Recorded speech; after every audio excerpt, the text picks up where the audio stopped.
Good evening, and welcome again to the journey. I decided to take this little time this evening to come to you guys and give you a little bit, as I would say, was on my mind. And again, it's a part of the introduction and to kick off this particular journey that we are embarking on. So, again, thank you for accompanying me on this journey of consciousness, of spirituality, and, and empowering. That's what this is all about. It's a learning process for all of us. So when talking about our problems as African Americans in this country, and you could say around the world, history and culture is the foundation and the root, I would say, to our problems, along with spirituality. And, it can get kind of touchy when we start talking about spirituality because, folks get a little protective when you talk about spirituality because a lot of folks connect spirituality to religion, and they're actually two different things.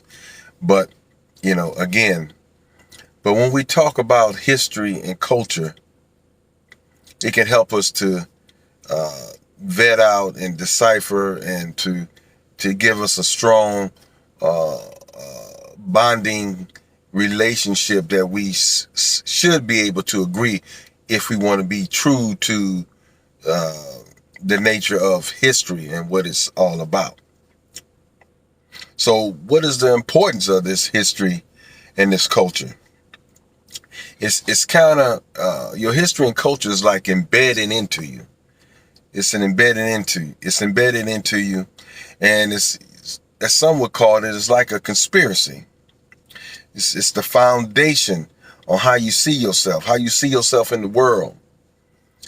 History is something that is not a part of the past.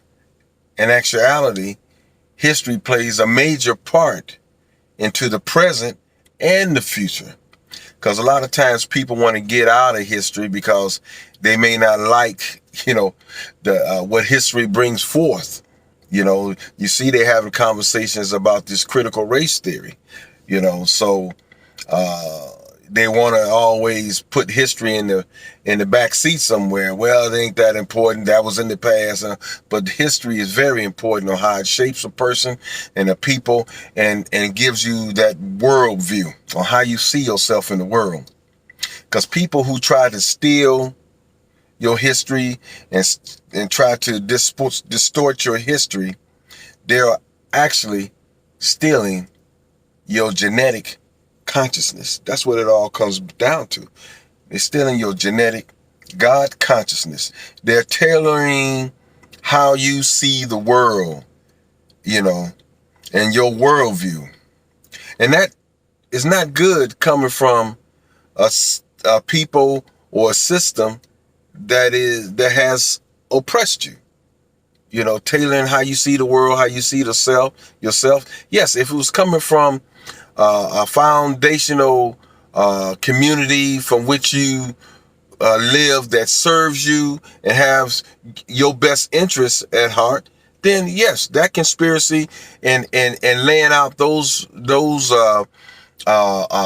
paths to your culture and how you look at things, then it's okay. It could be to your advantage. But coming from a system that really don't have your best interest, that's when you start running into some problems at that particular point. So but we, as black people, by in no the fault of ours, because we have been captured and subject to this particular culture, and we never had the chance to be out on our own and to govern ourselves. So, when we was brought over here, that we have become, what you can say, assimilated people.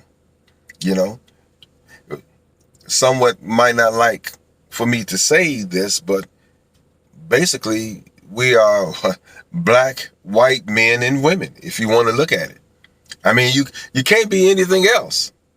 You're a product of this system. You're a product of this culture. This is all you know. You've been brainwashed or embedded with this way of thinking and westernized way of how they see the world since you was a little kid. You know, with the Pledge of Allegiance and things of that nature. You was raised in America. You can't help but be a product of it. So we have to accept, what we are. That's when healing. That's the only way healing can take place until we accept who we are and the conditions that we are in. Some might call it, like Dr. Amos Wilson called it, a reactionary culture, a culture that we put together based on how we were being treated in this particular country, and that reactionary culture, could be, far from being healthy for us as a people. We picked up things along the way that is not in the best interest of us, even with our food and things like that. Some would say having the soul food and having the chitlins and things of that nature is our culture, but that's something you picked up along the way, and it's turned out to not to be in your best interest, because how many of us was running around here with high blood pressure and things like that? So, and look at it, look at the holidays or the holy days that we all accept here. Holiday just passed, Look how we have assimilated into that particular culture of doing things, you see? Celebrating somebody else's culture for the most part. Black History Month and Kwanzaa is suffering right now, But you got black folks out there wearing green and celebrating green, and there's nothing wrong with celebrating and somebody's culture and having some values of what, looking at the values of somebody else's culture and seeing some similarities and things like that. It's okay. But make sure you take care of your own. I don't see too many other folks walking around with dashikis and kufis on Black History Month. You see, God bless the child that God have his own. And all you doing is putting a message out there and letting the system know and the man know that, hey, I still got you under control. You still don't know who you are and what you about. I mean, but like I said, it's no fault of ours. This is all, if it's 24/7, if you being bombarded with this type of messaging, this type of visual images all the time, hey, this is what is going to happen. So we get assimilated into that particular culture, and by us doing that, we tend to start defending all of those principles and those holidays, We good at making excuses. Well, I know Christmas ain't this or that, but it's a chance for us to get together. Well, you can get together any other time, anytime. If we was a strong black community, you can pick any days that you want and say, hey, this day is important to us, and I ain't asking for no permission to do it. You see, we got to ask permission. We got to get permission for the man to now nationwide to deal with Juneteenth. Why we have to ask for permission? See, we not operating out of a position of strength at all. And how's the man threatened at all by us? Now we happy that we got Juneteenth. Juneteenth has been celebrated for a long time. But most of us are like everything else, we put it to the side. And we barely get into our own holy days. So, and with that assimilation come with people really thinking that they're making their own private decisions. You're not, because you don't control any of the media sources and the imagery. This stuff has been affecting you for a long time. So these particular images. So that's, the media control all this. It's about 6 corporations that control all the media sources. That's an important campaign if you're trying to take the consciousness and the mindset of people. Think about when you used to see war movies on TV. One of the major strategies that the opposing side would try to do is what? Destroy the lines of communication. Control the lines of communication. Infringe on the lines of communications. That's what it's all about people talking to each other, being able to communicate. That's where your strength is at. And you got about 6 corporations that control all the media sources here. So now they can act just like the wizard and decide, what's going to go down. What kind of images. So if you're not in control of any of those imagery, then now you see how all that is playing on your psyche, and how you think about yourself, and you fall in love with the same very system that has got their foot on your neck. They call that the Stockholm syndrome. So we have to be very mindful of that. We have to recognize all this. All the data that you is absorbing at this particular point is being produced by somebody else. You're not getting free and independent information. And why would they? Because they're comfortable in the system. They're comfortable of you assimilating and taking up and defending their culture. Why would they have a problem with that? They're controlling all the images that just comes deep into your psychic, into your consciousness. All the images that you see, it affects you and affects you subconsciously. If all you're seeing, all this negativeness about black folks and nothing positive coming out of the inner city. Nothing. All the stories. Why somebody took so much time to hide all the stories. All your feel-good stories. All your revolutionary stories. Why should they show you all some revolutionary stories about yourself? There was hundreds of revolts as far as slavery is concerned. All you know is about Nat Turner. People just didn't lay down. The slaves just didn't lay down. But here again, with that whole conflict going on, all the way up to the present and present day, there's been other black folks that sabotaged most of those uprisings, even today. Because you know what it all come by. This how you would know that it's all about a consciousness. Even today, this is all about being accepted by the man, by the system. I know some folks won't want to hear that and don't like to hear that. But most of our situations, because our consciousness is so far off base, all we want to do is be accepted by the man. Dr. Claude Anderson said it best.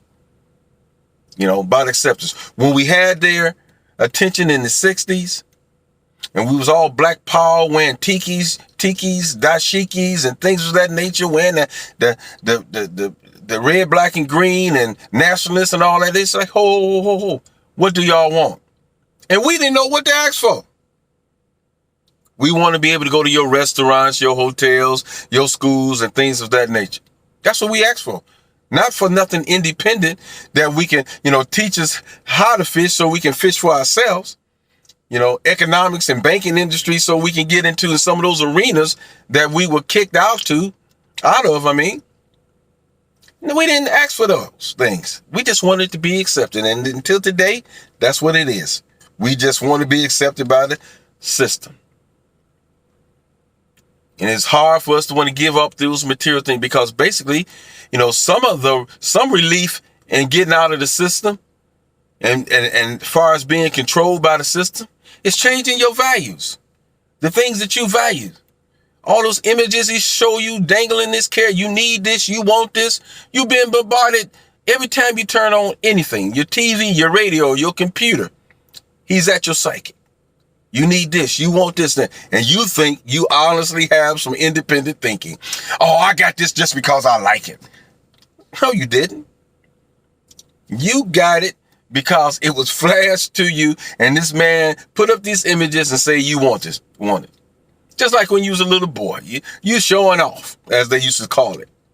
You showing off, feel good. You want people to say, oh man, that's nice. Where you get that from? It make you feel good. And a lot of us want to try to use that technique to get away from who you are. You want to show the man that, look, I'm not like the rest of those other guys. I went to your schools. I can talk like you. You know, I can live in your area. Look at me. That's acceptance. That's what it's all about. Being accepted.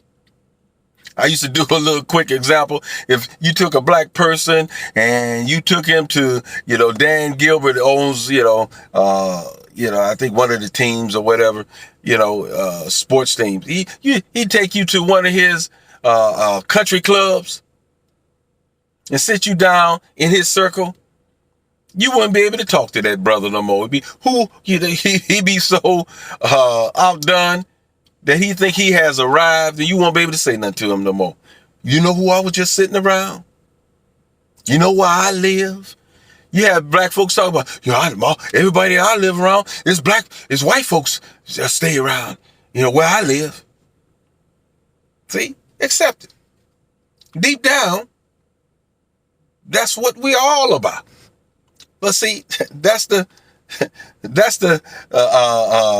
conspiracy as far as that is concerned, that they've been embedded into you, that conspiracy, of wanting to be accepted. His ice is colder than your ice, but if you change your values, you change the things that he put out there to make you think that's important that you got to have. Now he relinquishes some of his power that he have on you. And that comes from changing your consciousness, And it's not about things. We got to understand that. It's not about things. Some of those who go by the Bible and study the Bible, Solomon said that a long time ago. That it's not about, I had everything that your heart could desire, and found out it was vanity. It was meaningless. That's not what it's all about. Dr. Miles Monroe talked about, about being born again in the Bible and versus seeking ye first the kingdom of heaven. He only said be born again one time when he was awakened out of this sleep, when we talking about Jesus. But go through the whole New Testament and it talks about seek ye first the kingdom of heaven, the kingdom of heaven, the kingdom of heaven. What is the kingdom of heaven? Nobody talk about that. You see, one thing I would like to ask a lot of our self-made preachers, the question would be, if Jesus was to return back, would you put down your worldly goods and follow him? That's what I would want to know. Because we all caught up into things. And the man has got us caught up into things. We think that's how our success is judged by things. It's not about things.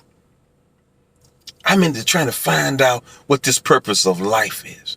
Our connection to the cosmos, spirituality. If your Bible say, there are those who come after me, works to be great as mine, and Jesus making that statement, whoa, wait a minute. What's that all about? You mean there's a greater me that is available for me to tap into? That is able to manipulate things that are around me? This animal kingdom, this plant kingdom, and even other people to work in my behalf, to safeguard me, to help me? See, when you have all of that, what Solomon talk about, knowledge, wisdom, and understanding, all the rest of it would come. So, but if you're busy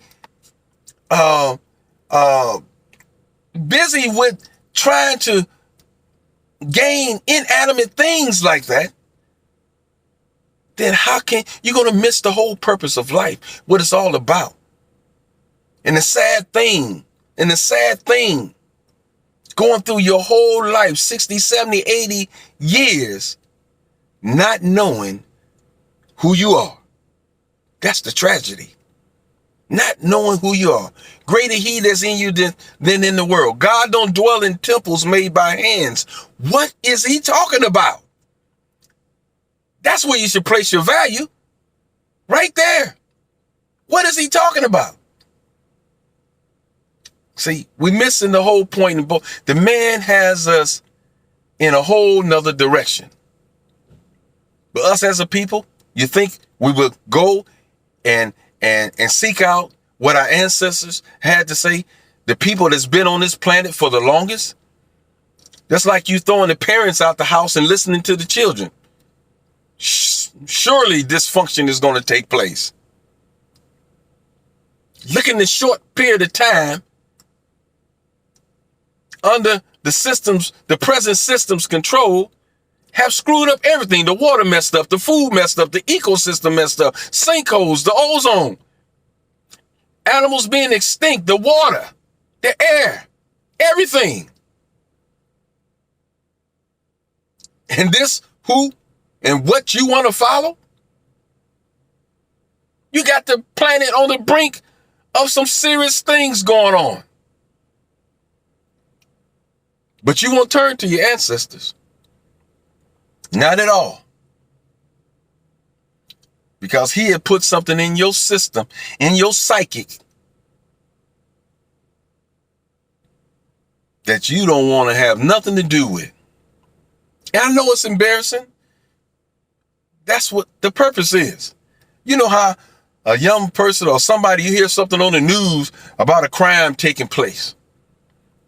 Some hideous crime. How do you feel? What's the first thing you say, black people? Man, I hope it wasn't nobody black who did that, because you're embarrassed. You're embarrassed about it. Here it is, 2022, and you still got grown folks asking about, do Africans live in houses? Do they have supermarkets and things? That should tell you right there that you got a psychological problem. You got a conscientious problem. You have cut yourself so far off from anything black, anything about your culture. And if you only knew, everybody stole from your culture. Everybody. The Asians and everybody. Some of the first dynasties in China was black dynasties. In Japan, the first samurais was black. They got a quote, to be a good samurai, you got to have some black blood in you.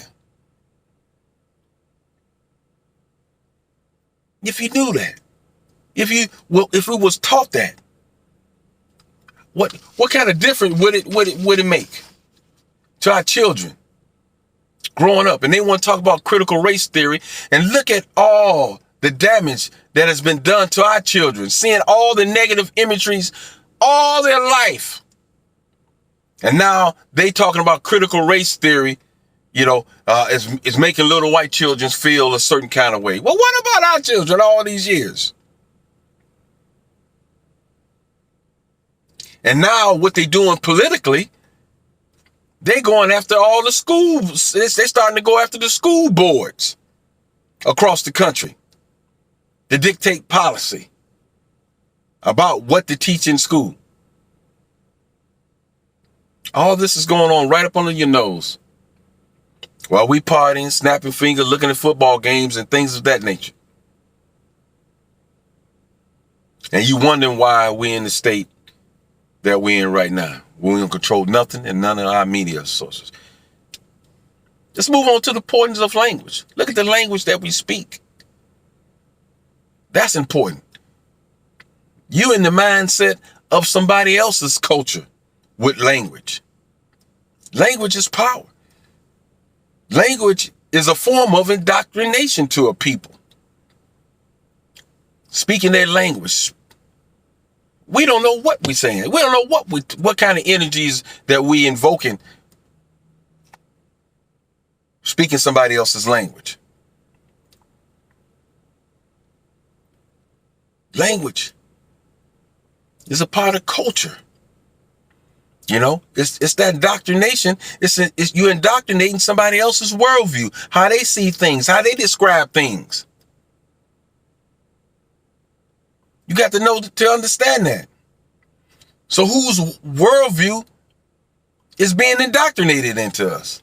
You got to think about that. That's important. We're being brainwashed. Whose spirit, what spirit of what people is being evoked or embedded in us as a people? So when you start talking about energy, vibration, and things like that, that's when that comes to light. That's when it becomes important.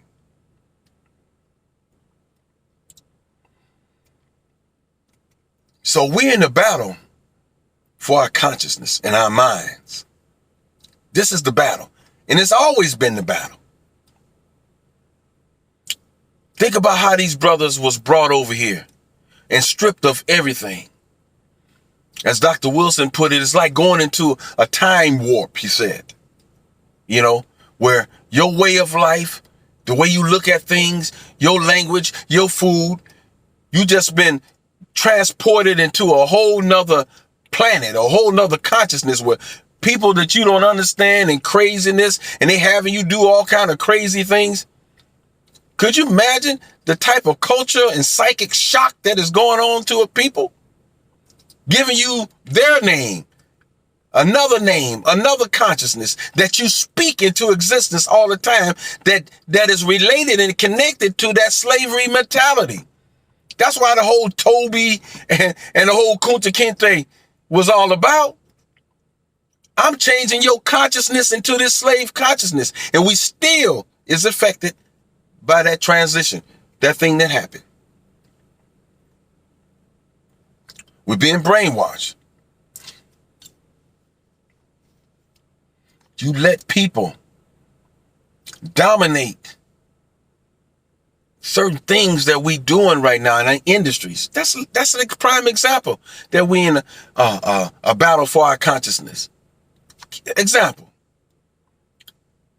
You got folks that is okay with letting somebody else dictate policy into an industry or a field that is predominated by you and your people. You got all these Negroes running up and down the court, up and down the field, you know, entertainment industry. And you guys are fine with letting another culture, ethnic group run that industry and okay with it. If you was conscionable and understand if they let you in, you supposed to see how you can open the door to let more of your people in so you can get a big part and eventually get to the point of controlling that industry. How is you letting somebody else control that industry from your talent pool? Tell me that. If that ain't mental, I don't know what is. That got to be some mental stuff going on. And for us to sit back and be okay with that. It just makes you laugh, okay? It just make you laugh, you know. And how we let people come in our community and set up businesses. I'm talking to us men now. And set up businesses. And take all our resources out and our money out and don't make them pay any homage for doing that. How we do that? And you honestly think somebody gonna respect us for that? You go do anything, you gotta pay the house, man. You always gotta pay the house, man. If they gonna let you come in their community and you don't give back nothing to that particular community and just take out, how we allow that? We've been that passive. I guess it's all the estrogen that's in the food now that's causing us to be the way we are. I'm talking about the grown folks now. Our young folks is on some other wild stuff, but the grown folks my age, and how we allow that to happen? What example we show to our kids? And then we wonder why sometimes the women don't disrespect it, because we're not in no leadership position at all. We seeing everybody else being the boss. But we let them come in. Do you think would you think about what extra monies and things that would be available for us if we made those Family Dollars and Dollar Generals and all these other foreigners in our community pay homage back to the community? While we were around here begging for grants and grant monies, and every time a Republican come in, the grant money dry up, and then we don't know what to do. And all these great ideas about teaching our kids trades and helping them redevelop the neighborhood and things like that, you can't get funding for. But all the money is going out. How we allow that? How do our politicians allow that to happen? That's what Dr. Kaba Kamene Booker T. Coleman said, Select you a politician from your community that you know what they're doing. They got a track record of being on the ground floor and helping. Most of our politicians, this first time we heard something from them when they started running for a position. Where's your track record at? What you been doing? Like Obama, at least he was a community organizer before he started doing it, where people seen him in the community doing something. So when you elect him, you hopefully he'll stay halfway on track, because you know a little bit about him, what he's about. I don't know. We got to break the chains, people. Break those mental chains. Why don't the Cornel Westers and so of the world don't know that we need to teach our own? This is how they took over Africa and other places. Schooling the children. Taking over the children. And indoctrinating the children. We got some schools here and there. Dr. Umar trying to do his thing on that. Hey, love him or hate him. At least he's talking about it and trying to do something with an Afrocentric background. Like my brother over, Dr. Whitaker in Africa. Starting an Afrocentric base school with African consciousness as the base from it. We have to get back to that. That's what we have to deal with. So if we can't build them in our communities, we got all these churches, these storefronts, that we can have after school programs that's just talking about us and our history, giving our kids empowerment and self-esteem like the Jews do. That's drilling down and talking about us and his history to make him feel better about who he is. And maybe he'll treat people that he come in contact that look like him better because he feel better about himself. But the problem we have, something called religions. We start talking African stuff in these churches, there's going to be an issue. Because we can't get on the same page. How else are you going to close the gap if you don't do something extra? You can't keep the same pace. You got to do double time. Like you playing basketball, you got to play catch-up basketball. So you got to do some extra. Saturday, Sunday school. Drilling down, talking about us. Got to get our own media outlets. We got to tell our story. Got to be proactive. Just like I said before, thousands of stories we can tell about us. We find ourselves worshiping other ethnic groups. Heroism. Them being the heroes and yeah, Captain America, yay. That's where the brainwashing starts. That's why today you still have the kids tripping on the white doll and the black doll. Images, folks. Images. We got to control the images. Let's start a campaign release for billboards, black billboards, putting yard signs of something positive, showing positive imagery. Y'all smart enough to know that. We got people, our talented 10th, that's smart enough to know that. Why aren't they doing it? There's a conscientious mental problem going on. It has to be, y'all. We got to get on this journey. And I thank you, travelers, for tuning in and staying on this journey with me. I'm just giving you a chance to know me and what I'm about And we're going to reach out to some of these brothers and sisters across the country, and they're going to revalidate some stuff. They're going to educate us while we're all in this process of learning on this journey. So I appreciate you travelers for walking with me on this journey, because I'm learning. This is a learning channel. We all learning here, because folks that went completely out their way for years, spent a lot of money, did a lot of dirt, a lot of crime in order to get us where we at right now. That's why our conscious community has to be together. One of the things that keeps me going in the light of some things that may seem a little dismal is that knowing history, that it never was the masses of the people. It never was the masses. It was the few that led the many, because most people are sheep. So our conscious folks, we got to put something together. We got to put something tangible together that the sheeple can see. And our talented 10, they can't be all sold out. Those are the folks we look up to. At least we think we do. I know this is going to hurt a little bit, but I'm going to say this. How come Brother Sharpton is not talking about that little 7-letter word called boycott? He got a syndicated radio show.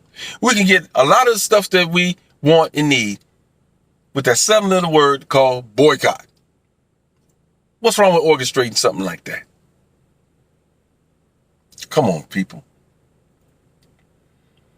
But all of this starts from recognizing the problem. Just like with the substance abuse program, before healing can take place, we got to recognize the problem. And most of us is in denial. Ain't nothing wrong with me. I make my own decisions. I could go live in a white neighborhood and this, that, and other. And then when you bring them to them, well, you might have to do a couple extra flips. Well, yeah, racism ain't going anywhere. I might have to do a couple extra flips, but I can still buy the house. Whoopee. I guess they don't mind selling your $400,000 house, a house that they maybe spent about $80,000 on 20 years ago. Yeah. You got to understand, everything you do to this point don't do nothing but feed the very system that got their foot on your neck. Everything you do, you giving back to the system. And people, have some issues about going somewhere else, and start. So I know people, hey, well, we built this country and this, that, and other. Yes, we did. Yes, it's unfair. We shouldn't be talking about want to go somewhere else and establish something. Yeah, I understand it. I get it totally. But like one brother say, well, you did it before. Well, do it again. Build up somewhere else.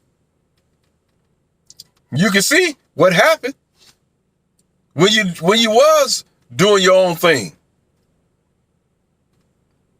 You honestly feel if you do your own thing that folks is going to let you be? They ain't going to bother you? Do you know how many cities that was erected and ran by black folks a little more than 20 years after the abolishment of slavery? Over 200 cities. Black folks. And where they at now? I know everybody's just, the typical Black Wall Street, Tulsa and all that, but it was plenty. It was much more than that. You see? So you honestly think they just going to leave everything alone, leave you alone, let you expire to greatness without bothering you? You really think that? Okay. All right. More power to you. But we got to stop living in denial. Let's recognize the problem. Once you recognize the problem, then you can fix the problem. You see? Because we don't get too comfortable. We don't get too comfortable of the way the things are. So complacent.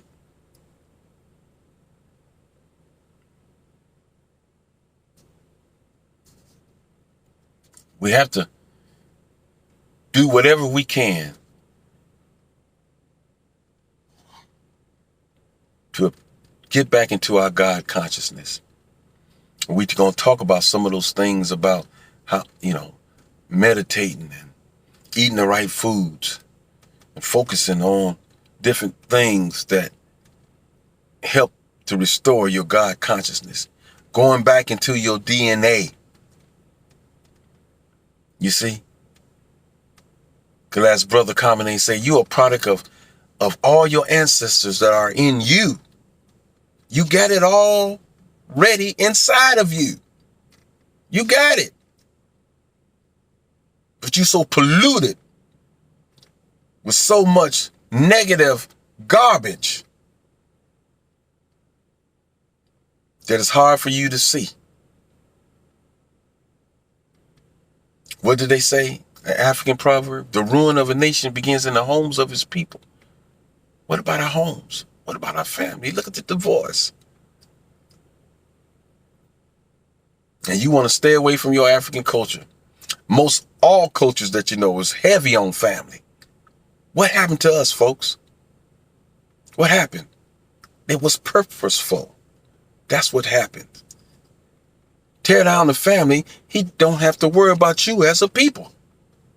Don't have to worry about you, you're never going to come up and do anything.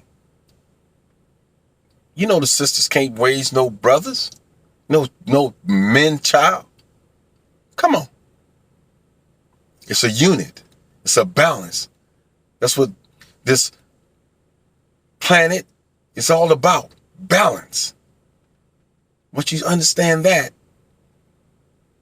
then you're on the road of recovery. Balance, duality in everything you do. Everything that you have received from the system since you've been here have to be checked. You got to use a critical eye on everything. And I mean everything. Your good book too. Because all it was stolen from you. Look up the Coptics. Look up when Christianity started with the Catholic Church. Look it up. Do your research. And see where they stole it from. You go up in Egypt, a lot of that information is on the walls. Look up the laws of Ma'at. Look them up. You see how similar they are to the Ten Commandments. The Immaculate Conception story told in Egypt a long time ago. See, but people can pull the wool over your eyes because you haven't studied. You haven't took the time. You worry about so many insignificant things. So this channel is about us on this journey and learning and wanting to do something to make a change for our people. It's not being inundated with the capitalist system, the same very system that got their foot on your neck, got you striving and compromising all your morals because these things and these values that you have been placed on, all these material things that you got to have, that makes you treat another brother or sister a certain kind of way because you got to have these things, these material things, inorganic things. When you look at it like that, it's crazy. That's us, mainly in America. Because I've been to Africa and some of these people ain't got nothing and just as happy as all get out because they got people, they got culture, they got a community that supports them. So, folks, that's what the journey is about. And I thank you travelers for traveling this journey with me. We got some great things to come.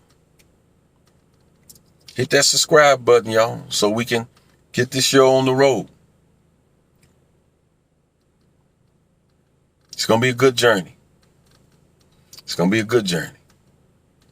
So I'm going to let you guys finish enjoying the rest of your evening. Until next time, stay tuned on the journey with Hamtonio. And hit that subscribe button and the notification. Peace out.